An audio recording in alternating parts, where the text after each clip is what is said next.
Halo, selamat pagi. Kita bertemu lagi dengan Mem Dani. Hari ini kita masih PJJ dan kita sudah masuk ke tema 8 ya, yaitu mengenai lingkungan sahabat kita. Kita masih masuk di subtema pertama, yaitu mengenai manusia dan lingkungan di pembelajaran 1 sampai dengan 3. Kalian simak video hari ini, kita lanjut ya.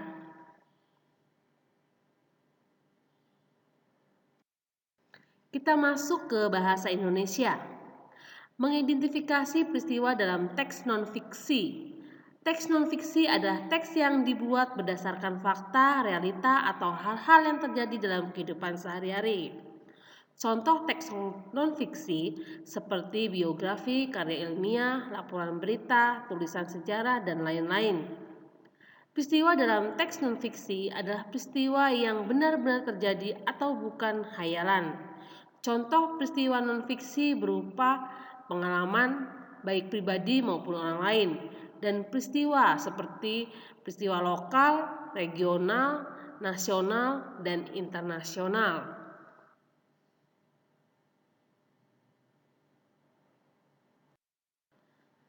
Mengidentifikasi peristiwa dalam teks non-fiksi. Masih kita lanjutkan. Salah satu cara tepat untuk mengidentifikasi teks tentang suatu peristiwa adalah dengan membaca teks secara seksama, kemudian mencatat gagasan pokoknya. Gabungan beberapa gagasan pokok akan lebih mudah dan diingat apabila disajikan dalam bentuk peta pikiran. Kalian bisa lihat contohnya pada tema 6. Peta pikiran adalah suatu bagan yang digunakan untuk menggambarkan isi teks dari berbagai gagasan pokok yang saling berhubungan.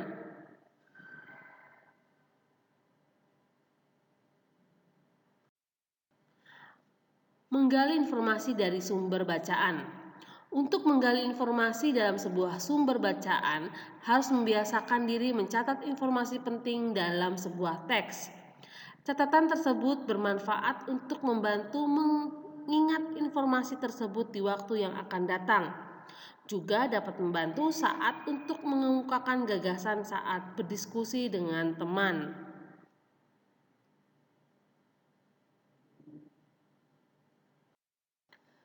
Mengidentifikasi urutan peristiwa dalam bacaan. Alur. Alur adalah urutan peristiwa dalam cerita. Juga alur diartikan jalinan peristiwa dalam karya sastra untuk mencapai efek tertentu. Untuk mengurutkan peristiwa dalam sebuah bacaan, kita bisa melihat yaitu seperti mencatat peristiwa-peristiwa penting apa saja yang terdapat dalam teks tersebut. Lalu kita mencari inti dari peristiwa yang terjadi.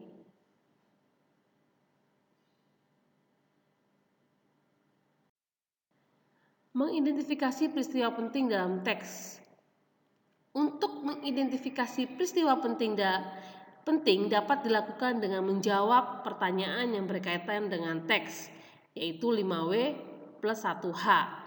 Di sini ada kata apa yang berfungsi untuk menanyakan keadaan, perilaku, dan penjelasan isi teks, di mana berfungsi untuk menanyakan tempat terjadinya suatu peristiwa, lokasi yang akan dituju, atau tempat digunakan dalam teks. Kapan berfungsi menanyakan waktu terjadinya suatu keadaan atau peristiwa dalam teks. Siapa berfungsi untuk menanyakan perilaku yang terkait atau turut serta dalam peristiwa pada teks tersebut. Mengapa berfungsi untuk menanyakan alasan atau sebab sebuah peristiwa yang terjadi dalam teks. Bagaimana berfungsi untuk menanyakan cara atau proses sebuah peristiwa terjadi atau menanyakan keadaan atau kejelasan suatu hal dalam teks. Berapa berfungsi untuk menanyakan banyak, jumlah, atau satuan dan berupa angka.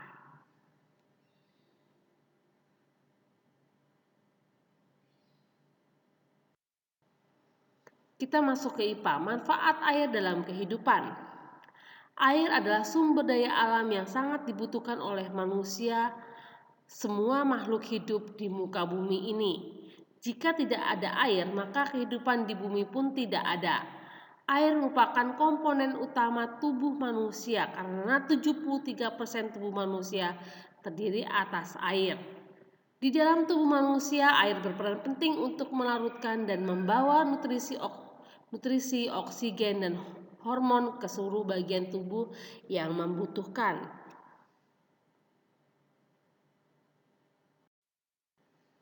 Selain itu, air juga bermanfaat untuk kesehatan tubuh manusia, yaitu seperti mencegah hidrasi, mengeluarkan racun-racun melalui keringat, menjaga kelembapan kulit dan organ tubuh lainnya, memperlancar aliran darah, menjaga suhu tubuh, memperlancar pencernaan, dan mengatasi sembelit.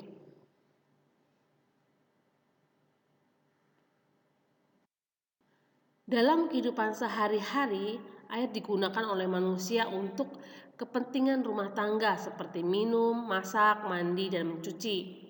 Lalu yang kedua, bahan utama dalam kegiatan industri, misalnya bahan baku minuman kemas dan juga digunakan untuk pembangkit tenaga listrik yang sangat dibutuhkan oleh sektor industri. Yang ketiga, sebagai sarana rekreasi dan transportasi, misalnya olahraga renang, selancar, dayung, dan arum jeram. Yang keempat, untuk keperluan pertanian dan peternakan, misalnya untuk mengairi sawah dan lahan pertanian, serta memberi minum hewan ternak. Lalu yang kelima, untuk keperluan transportasi, misalnya di daerah Kalimantan, air sungai dimanfaatkan sebagai sarana transportasi penduduk setempat.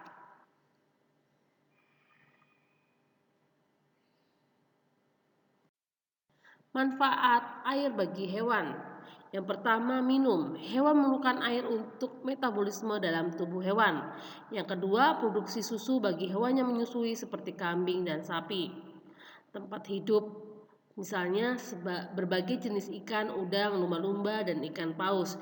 Yang keempat, membersihkan tubuh. Misalnya, kerbau biasanya membersihkan tubuhnya dengan cara masuk ke dalam air.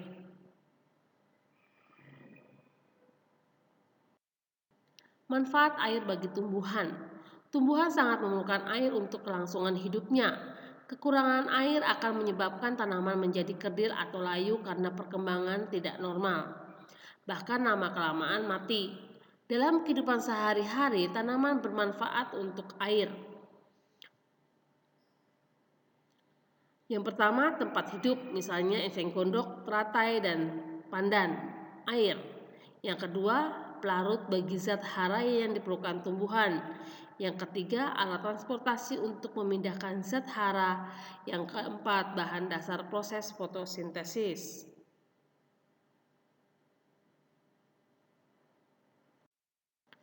Siklus air. Siklus air merupakan suatu siklus atau sirkulasi atau perputaran air dari bumi ke atmosfer dan kembali lagi ke bumi yang berlangsung secara terus-menerus.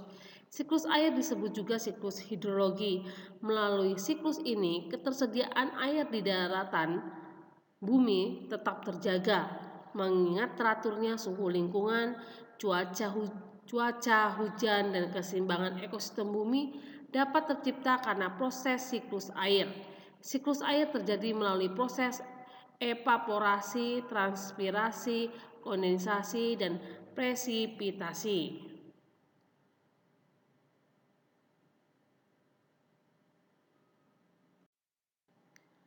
Kita lihat di sini siklus air. Air di permukaan bumi menguap karena terkena panas matahari. Proses penguapan ini disebut dengan evaporasi.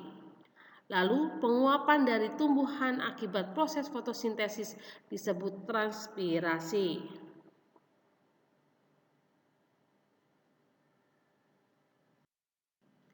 Uap air, yang ketiga, uap air yang terangkat naik ke atmosfer dan suhu udara turun menjadi titik-titik air dan membentuk awan. Proses ini disebut dengan kondensasi atau pengembunan. Lalu yang keempat, presipitasi adalah proses pencairnya awan akibat pengaruh suhu udara yang tinggi. Pada proses inilah terjadi hujan. Kalian bisa lihat gambarnya di atas.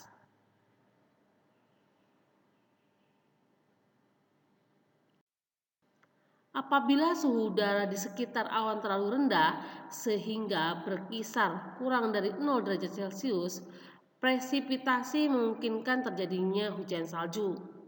Dari proses siklus air dapat disimpulkan bahwa sebenarnya jumlah air di bumi secara keseluruhan cenderung tetap, hanya wujud dan tempatnya yang berubah.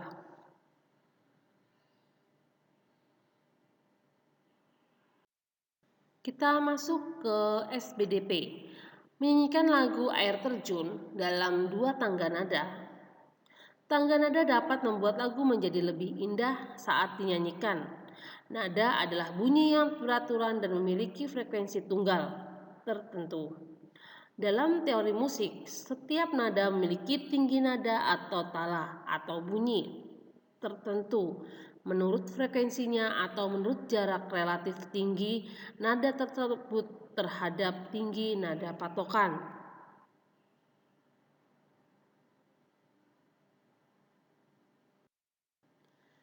Kita masuk ke IPS. Jenis usaha dengan mengolah sumber daya alam.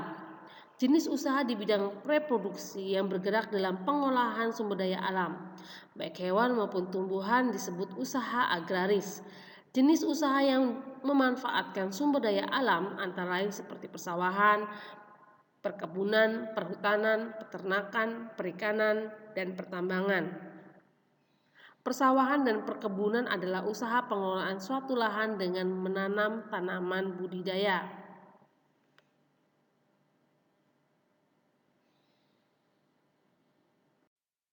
Contoh tanaman usaha pertanian dan perkebunan yaitu seperti sayuran, buah-buahan, palawija, seperti jagung dan lain-lain. Juga di lahan sempit dengan cara hidroponik atau penanaman dengan media air atau vertikultur atau cara bercocok tanam dengan menempatkan media tanaman dalam wadah yang disusun secara vertikal. Kalian bisa lihat contoh gambarnya.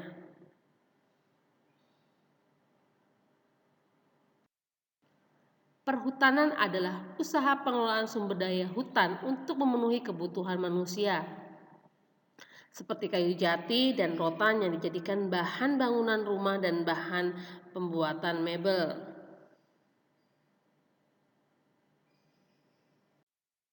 Peternakan adalah usaha pengelolaan sumber daya hewan yang dapat dilakukan dengan cara budidaya terhadap hewan. Misalnya ayam sebagai bahan makanan sedangkan ulat sutras dibudidaya untuk membuat benang.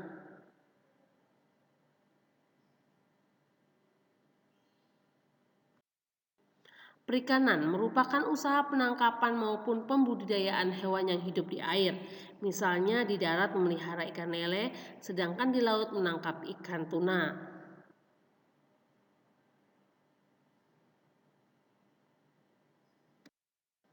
Pertambangan adalah usaha untuk menggali sumber daya alam dari dalam bumi. Usaha pertambangan disebut sebagai usaha ekstraktif karena kita dapat mengambil sumber daya alam secara langsung tanpa mengolah.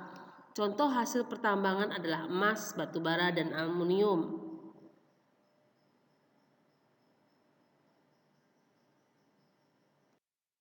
Kita masuk ke PPKN. Keragaman bangsa Indonesia dilatar belakangi oleh jumlah suku yang mendiami wilayah Indonesia sangat banyak dengan ciri atau karakter tersendiri baik dalam aspek sosial maupun budaya. Bentuk keragaman meliputi bahasa daerah, rumah adat, pakaian adat, kesenian daerah.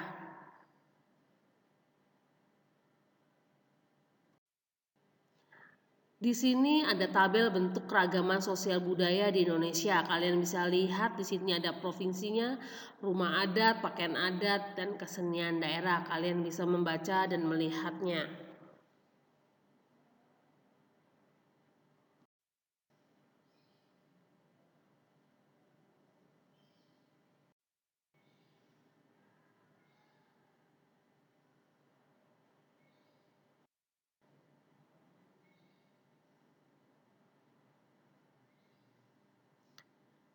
Di sini terdapat sampai dengan 34 provinsi ya.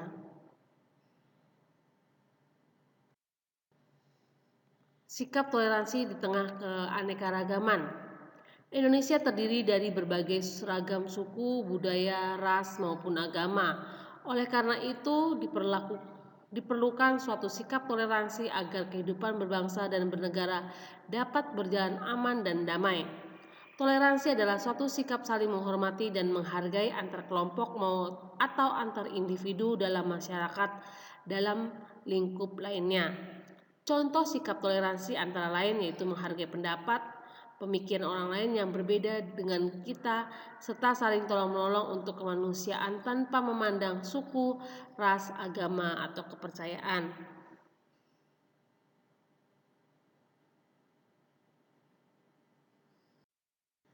Terima kasih sudah mengikuti pembelajaran hari ini. Semoga bermanfaat untuk kalian belajar. Tetap simak video-video yang akan memberikan kalian catat materi yang tidak terdapat dalam buku kalian. Ini sebagai pembelajaran kalian hari ini. Sampai berjumpa kembali dengan Mem Dani di video berikutnya. Terima kasih.